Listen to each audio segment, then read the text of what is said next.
So, welcome, ladies, at a series, a show of Inspire TV live talks.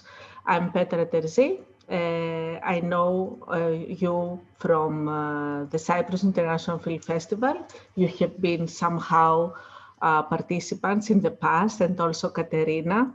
I know her from Los Angeles. Yes, last year we met all of us in American Film Market. So it's an opportunity now that we cannot travel and we cannot be in American Film Market and do business to connect virtually and share our experiences, how we faced this period. And before that, I would like to introduce each other because maybe you don't know all of them, each other. Λοιπόν, Carol, you know already Severine from 2 years ago. Both of you were in Cyprus International Film Festival. Carol is a producer, acclaimed awarded producer.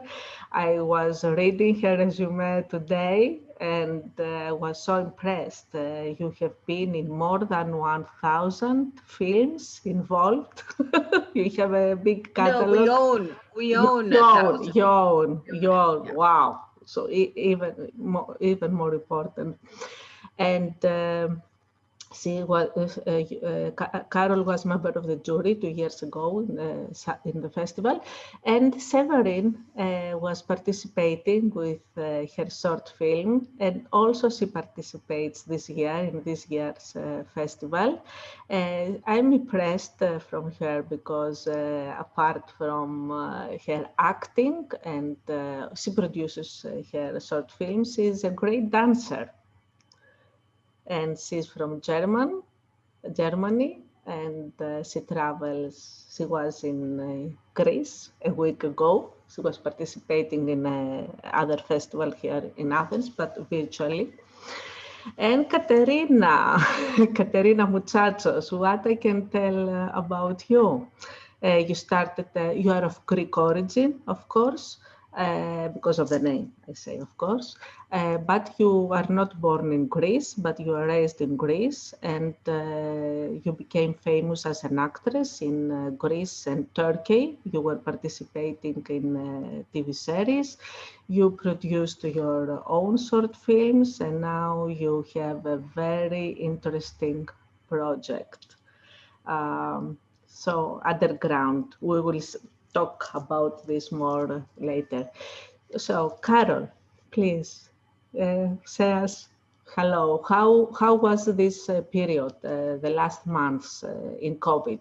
What did you gain from this period? Yeah, I can honestly say this has probably been since March the longest sustained just intense work that I've ever had. I think early on we adopted Zoom, and we did a lot of meetings with my partners. We did a lot of reevaluation of, we obviously couldn't go into production. So we went into the buying and selling of libraries of films. And it's, you know, when you're buying these assets, it's a lot of evaluations, it's a lot of qualitative and yet a quantitative, as we say, of the assets. And now,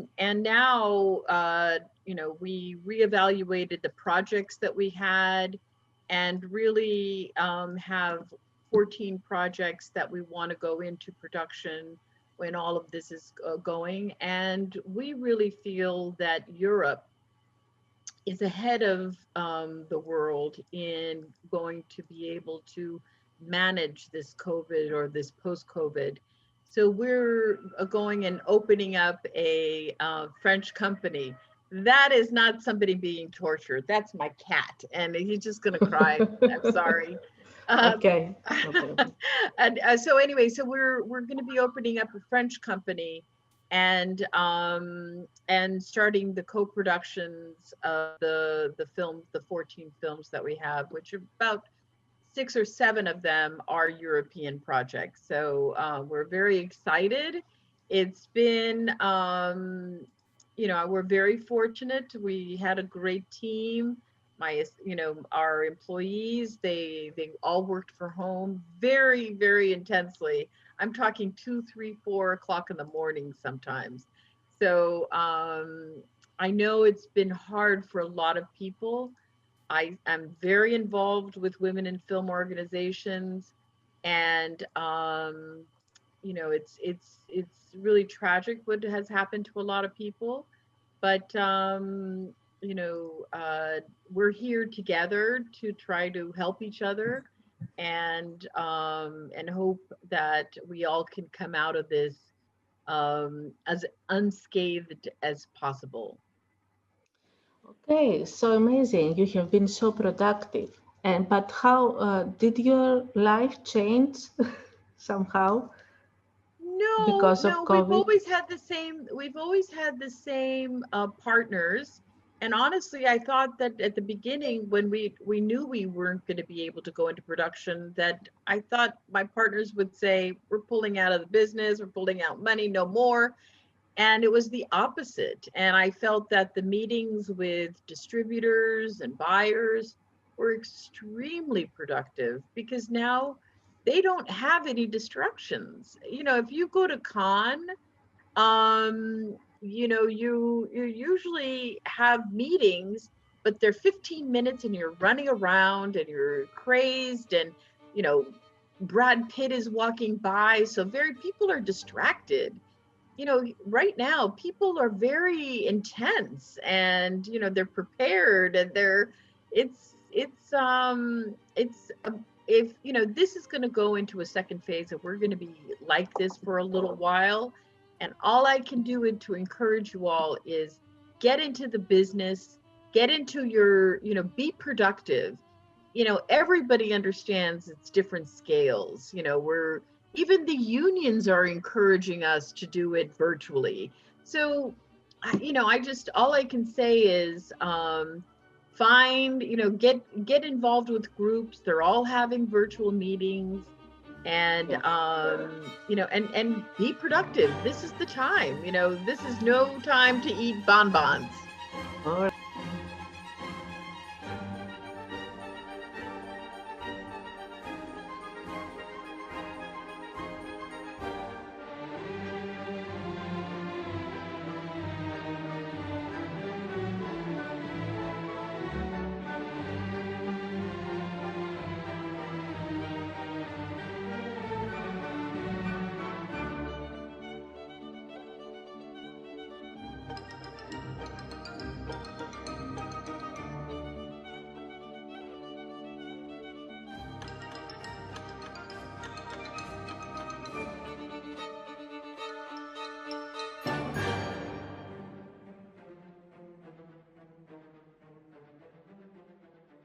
Right, thank you.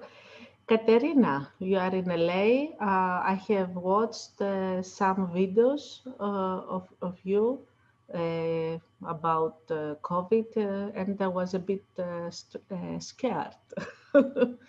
So do you want to tell us your experience during this period? I have been updating pretty much on a regular basis about what's been going on here. I was pregnant during the pandemic, the big outburst and the first lockdown, so it was kind of tough. But I would still have to go out to go visit my doctors every 2 weeks. So that gave me a very consistent on a bi-monthly basis image, and how can I say that, sort of like I was following up every 2 weeks with what was going on in LA, and it's been tough, unfortunately. I think this is one of the cities that has been hit the hardest in America and probably the world. It does not look like what we knew a few months before. Yes, it's absolutely the time to be productive. I totally agree with help me out with the name, Carol. Sorry, it's absolutely the time to be productive.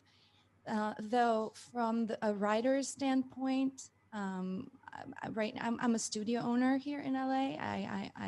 My husband and I own an actual production studio where there is physical production going on. And the truth is business has been booming.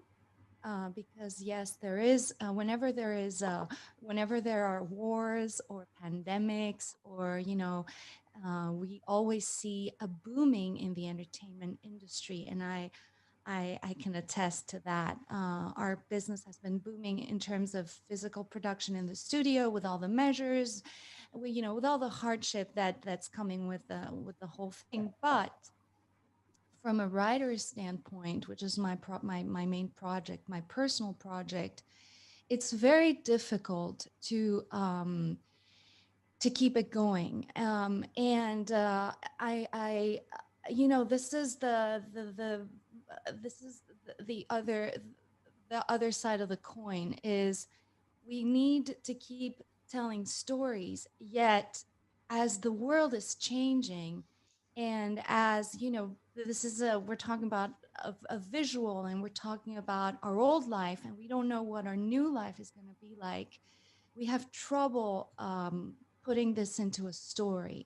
It's hard, and there's a visual involved, which involves the masks and the fact that everyone's at home. I mean, not everyone, but most of us. When we go out, it's no longer the same world. So it's very frustrating from a writing standpoint, and it's very hard to keep it going. So that's a very personal, emotion. But I hope I can, find others who feel the same way. I can write about the past, and what I'm writing right now anyway is a story that started in 2010, and it goes all the way to the future. There's a projection. The third, it's a trilogy, so it's 3 features. So the third movie is actually happening in the future. And the irony of the whole thing is I was actually in the middle of writing that when the lockdown happened. So now I have really trouble figuring out what this movie is going to be. I mean, it could be science fiction, absolutely. That's, I think, what it will end up being. But, it's been tough. But again, the business has to be booming because people are at home, they're consuming a lot. So buying and selling, I understand, is one of those businesses that are flourishing, as well as our business in the studio where people need to be shooting stuff. So yes, I'm actually living both sides of the coin, and it's juggling. It's an emotional roller coaster for all of us, and I don't think it's going to be without trauma. What? I'm sorry, didn't hear what you last said. I don't think it's going to be without trauma. Collective trauma, world trauma, global trauma, however you. I think it's a big traumatic experience for all of us. And how's your baby? I'm so sorry, Petra. How's your baby? So we have. Thank you so much. So I have 2 babies. One is 3.5. The other one is 4 months. He's fine. I was very lucky to have a pediatrician say to me from day one, try to take him out as much as you can. It's weird, but that's what he told me. Don't stay home with him. He needs immunity. Now we have to find immunity for children and babies. They no longer go to school, so they're stuck at home. So we need to be going out. So that I've tried to protect both babies, both children, in terms of protect them from what's really going on. I have not protected them from the pandemic in a way, but things are fine. Even I'm trying to live a life as normal as possible for them. And we have a backyard, so we invite a lot of children over. But yeah, my children are outside all the time, and they're doing well. Hey, I am not a public service worker nor a thief. and I don't drink ouzo, break plates, or say opa in my daily life. Oh, and I don't know Yorgo, Yanni, or Nico from Greece, even though I'm certain they're really, really nice. My country is a democracy. Actually, it invented the concept. I speak Greek and 5 other languages, and most of the people from my country speak many foreign languages. I could probably sew my country's flag in my backpack, but Greece's heritage goes far beyond geographical borders. It invented the West. I believe in Hellenism. The entire world aspires to its ideals. And if I owe anybody any money today, and by the way, I'm not the only one, it's because I invented the idea of a free market. And if you critique me today, it's because I invented the idea of critique. I believe in freedom, so if I need to, I protest. I believe in the joy of life. I have the right to. There's nothing wrong with that. I can swim in the waters of over 6,000 islands. My country is of exceptional beauty and tradition, and my family is a sacred institution. Call me Greek, but it's Hellene, not Greek, Hellene. My name is Katerina, and I am Hellene! Thank you. Thank you.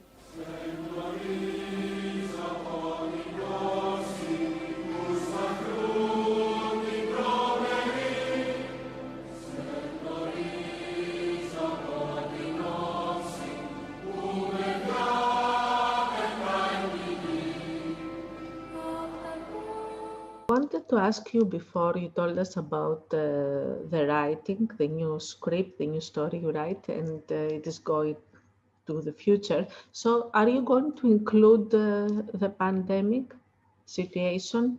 What do you think? So this is the whole tricky. This is a very tricky situation for me, as I had already started the writing, and there was a big gap between the second part of my trilogy and the third part.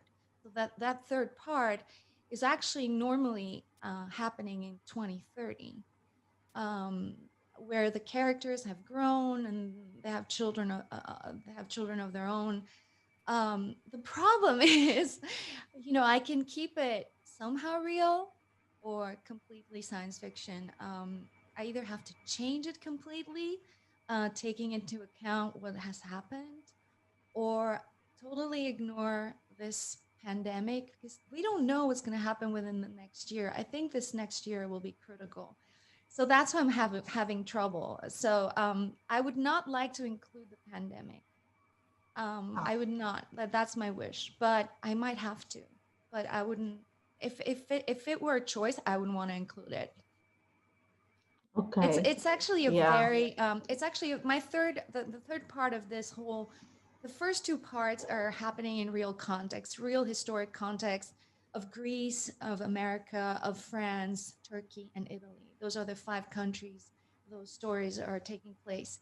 The third part is happening in Greece, and it's a very, very bright future. So that's why I wouldn't like to include that little, I hope, parenthesis, if I may call it that way, of the pandemic. Yeah.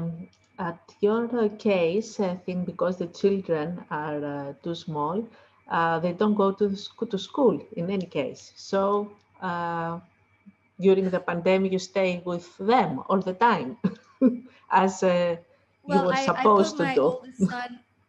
I put my oldest son in daycare. So I'm having a few hours of a break because I need to work. I have some help now because it was hard to find babysitters as well, during this time. They wouldn't come. Exactly. So, but now they're starting to come. So yeah, my oldest is at school for about 7 hours a day. So that's a lot. So from 8 to 3 every day, I have some time of my own. Okay.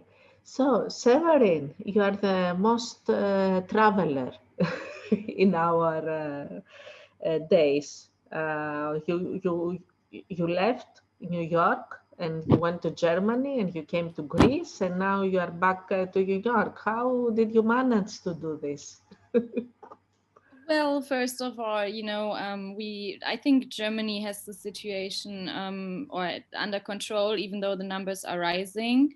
right now, but not that many people actually have to get hospitalized. But I also think they did a very good job at like telling people what to do when you travel overseas.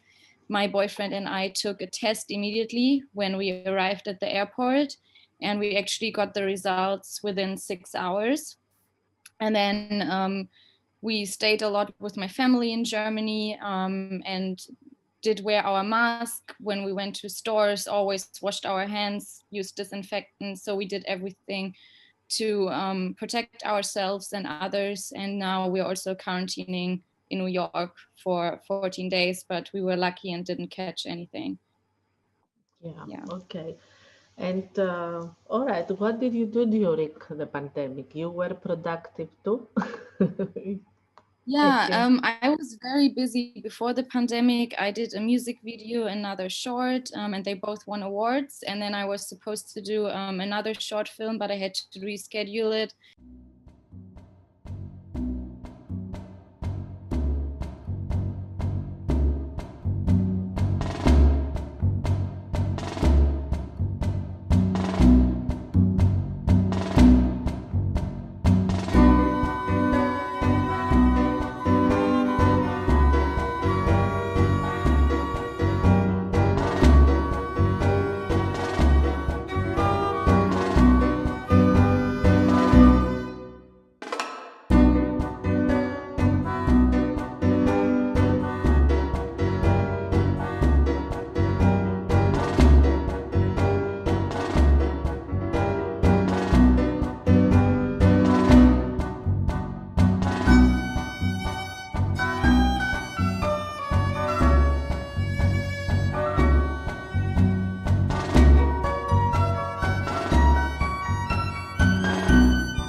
Because New York got hit incredibly hard during the time that I wanted to shoot it. So we couldn't find locations, I couldn't find a crew, we were on a lockdown. So I decided to be a little creative. I shot a film in quarantine about my experience during COVID-19. And then once the situation got a little bit better in New York, I started to work on another short, and I acted in another short. And now I'm in pre-production for my thesis film at CUNY. I'm currently pursuing my master's degree in filmmaking. I also produced stories for German TV. I work as a news segment producer, freelance. So I was pretty busy actually as well. I saw some videos of cooking. This is what you did during COVID? Oh, yes. Cooking series? I definitely learned how to come up with more advanced dishes because, you know, we couldn't go out and eat anymore. So I started to get really into cooking and look up new recipes and be creative with it. You know, cooking is also a form of creativity. So yeah, that was fun. And I will definitely continue doing that. Okay, and Inspire TV is a product from COVID. We were thinking about that the last years, what we're going to offer to the participants, the filmmakers, independent filmmakers who come to our festivals in Greece and Cyprus, and they cannot find the distribution, or because they travel, because they don't know the right people, or because they don't have an agent and all these things. So we built this platform. It is going to launch in next month with the Cyprus International Film Festival.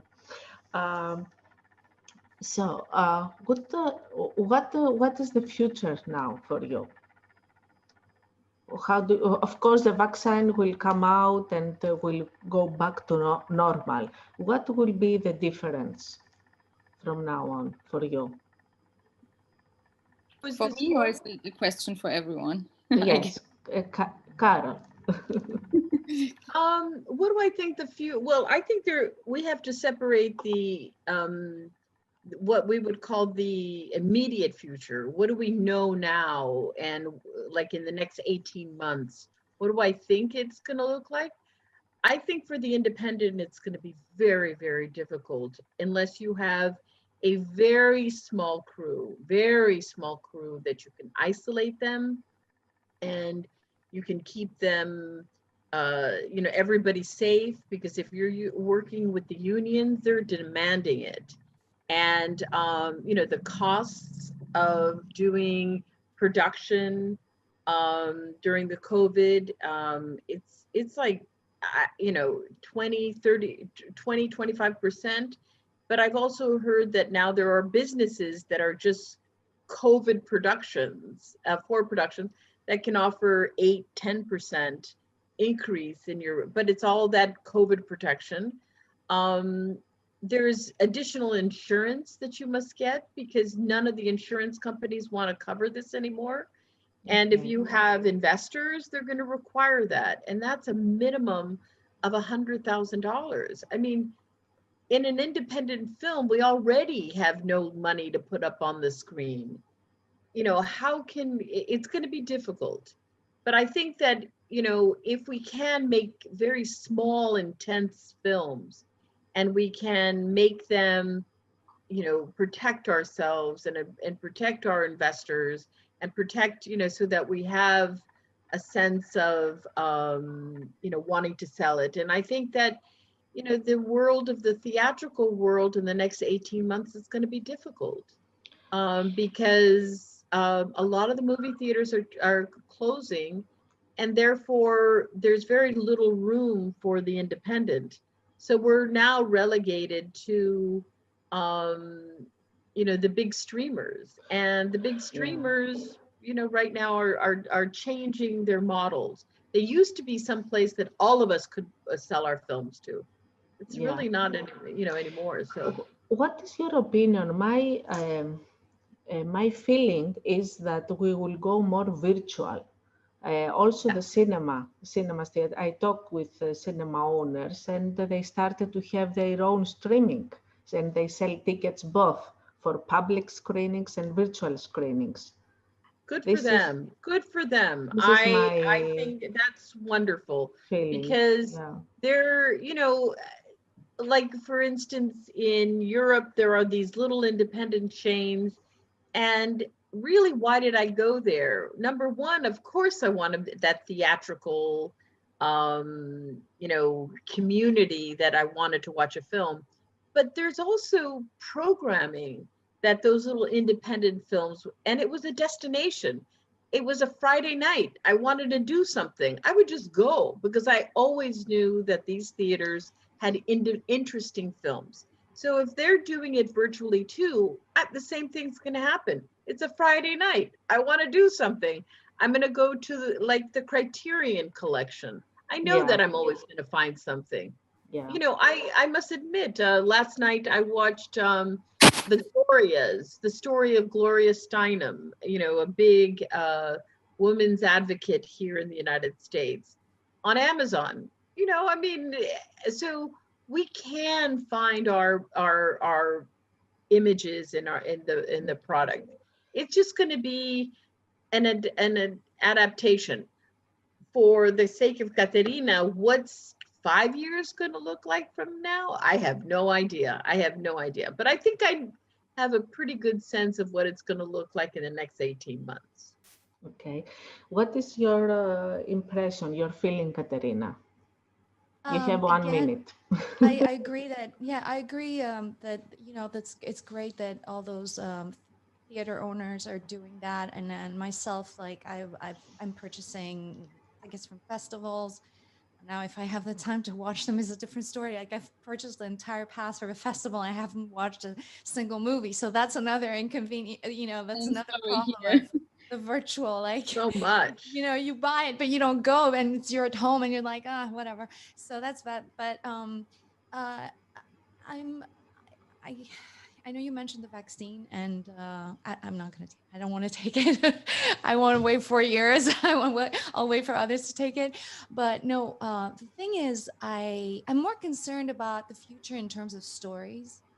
That's what I'm concerned, because we live in a society, and what we write about as creators or what we produce, I mean, you know, so far so good. We can tell stories of the past, but I'm very concerned about the stories that we're writing right now, and that we will be writing in the next 18 months, and that we will writing in the future. So my goal and I want to leave this on the positive.